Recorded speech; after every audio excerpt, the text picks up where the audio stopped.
Hello, I just really want to welcome you to the channel of Land of Preachers. This is my first video ever. I don't talk too much into an open audience, to the public. I pray that someone who needs this, who needs to hear this message, can really be able to receive it through the Holy Spirit, or just come up in their recommendation or anything.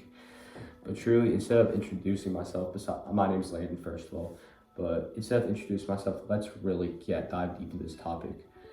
Let's get into the topic of humans with value. A lot of people I've just talked to in general, like teenagers, adults, even kids all the way down to 10 years old, feel like they have no value, they have no purpose, they have nothing they want to do in life, they have no goals. They feel like they're so empty and depressed because they don't have this, they don't have that. And let me tell you, God, you have so much purpose through God. But first of all, why do we think this? Why do we think we have no value? Why do we think we have no purpose?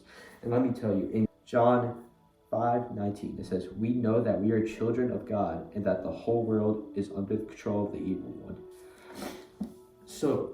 And we look at the world too much for our value.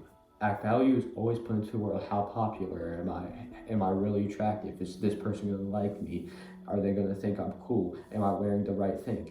We put so much value into the world, even if you don't realize it. And I struggle with this too. I struggle with being feared of being judged and putting my value in the world and being like, oh, if I'm not this, I don't have any value. And a lot of us are pressured by social media, by other people around us, but ultimately by the devil. It says this world is controlled by the one who is evil.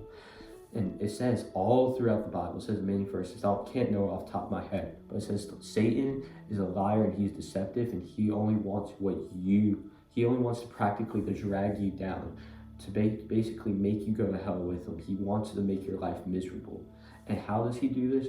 By public judgment and trying to our mental health is very important, and God says you should keep your mental clarity focused on him, just like Peter.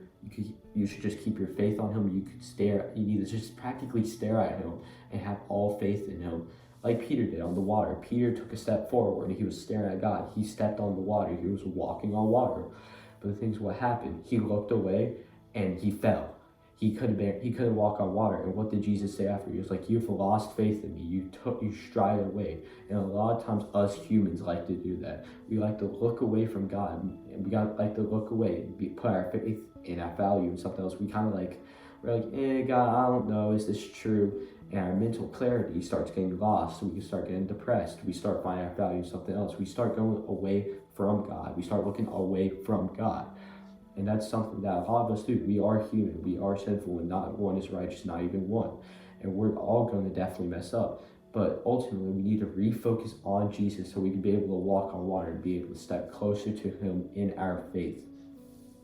But first of all, let me tell you, finding your value through the world it's not even going to do anything for you.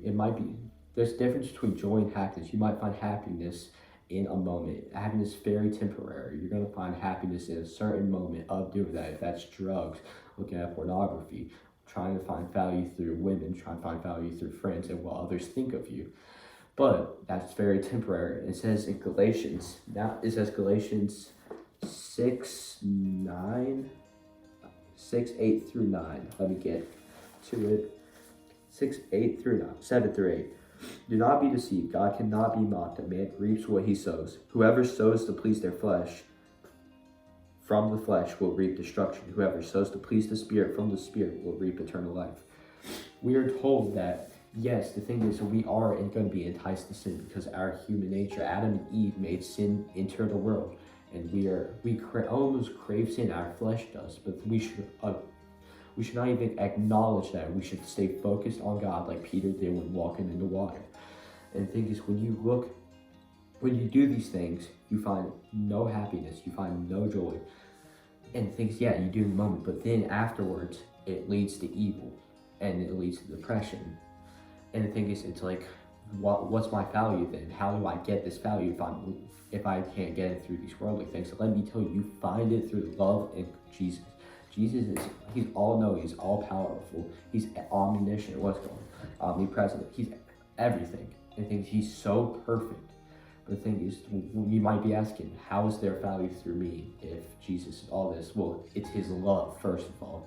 He loves us so much. We are literally, it says in Genesis, we are made in his image. We are made in his image, which means we are different from every creature. Even though we are not perfect, and this perfect God he still made us in our image. He made us different. He made us different from all the angels, all the creatures of the earth, land, and ocean, of the sky. And he made us different from cherubims and angels. And the thing is, that has so much power behind it. It seems simple, like, okay, we're different, we can talk, we do this, etc. But it shows that God carefully made us. It shows that we have value and we're unique from anything else. And that shows us that we have a purpose. We find purpose through God. Let me read Romans 5. Let me find it real quick.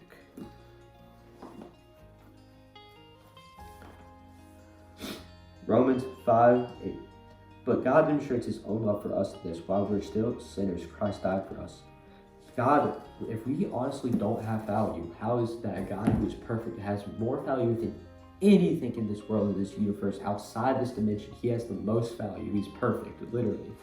Then why would he love us so much, and he would die for us on a cross, go through more excruciating pain than we can even fathom as humans? Why would he go through this for someone who has no value? It's because because you have value. You're deceived and lied to by the devil. So he's always in your ear. If that's at night, you're getting voices like, oh, you have no value, you have this, blah, blah, blah. Or you're getting judged at school, you're getting bullied, or etc. Or just anything that can lead to those thoughts or that perspective that you have, that I have no value. And which is so wrong. God tells us over and over again, we are the most valuable creation he has made. The only way we can change this mindset of humans have value is staring at God, looking at God, and giving him all your faith. One of my favorite verses, actually, let me find it. It's Matthew. It's in Matthew somewhere. I'll say that. It's Matthew, I think 6. Let me look. I don't remember necessarily where it is, but in Matthew 6 it says, "Give all to me who is restless, all to me is weak," something along these lines. Give all your worries and sorrows to me, and I will take care of it. Basically, that's what it's saying. He says, "Give everything to me, and I will bear all that you've given to me, and I will put you at peace and put you to rest." It says, and the thing is, that's how you honestly overcome this value, overcome this depression, overcome this perspective of I have no value, because humans have so much value. But the thing is, we cannot find that through the world. We can only find that through Jesus Christ.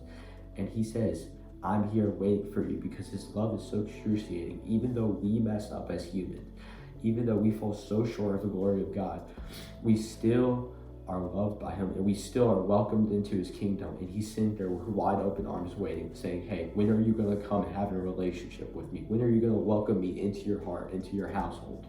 When are you going to do this? Because the thing is, this perfect God, he's all-knowing, he's all this. He tells you all this things in the Bible. It's not because he hates you. It's not because he doesn't want you to have fun. He does it because he knows your best interest. If you indulge in sin, you're just gonna go through down a dark path. You're gonna reap destruction, like I just read earlier.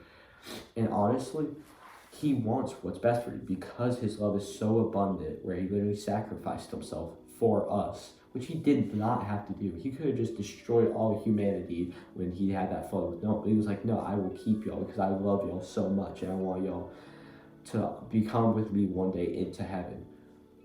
So we can only find our value and purpose through God. And honestly, this is probably around the end of the video, but I just encourage all of y'all, if y'all have prayers, please put it in the comments. But I pray for all y'all, and y'all can ultimately overcome this. I overcame suicidal thoughts. I overcame depression through the love of Jesus Christ. I tried everything. I tried finding all this purpose and value through women. It was something that I've always struggled with, and I feel like you can only have this overwhelming peace and joy, and you can feel valuable again through Jesus Christ. So I encourage strongly to study the Bible and just to look into the Bible. Find people who make you a better person, who will talk to you about God, who has your best interest for you, and will tell you the truth even when it's hard. But remember, at the end of the day, Find your value through God. You're the most valuable human being in the world. I will tell you. You're so unique and different. Although it doesn't seem like it, you really are. And don't try to be like the world, honestly. It sounds weird, but try being different. Although, like I said, it sounds weird and cringy. Try being different from the world, because that's what we're told to do as Christians. We will be mocked and judged. But the thing is, ultimately, it's your perspective on the world and how you're going to deal with this. And honestly, if Jesus is perfect and he loves you so much and he's all-knowing, he wants what's best for you. So follow him, I encourage. I thank you for watching. I'm sorry if I messed up or anything. It's first. I didn't really have too of a structural plan, and it's my first video, so I thank you so much for your time. But I'm praying for all y'all out there, and I just hope you have an amazing one. God bless.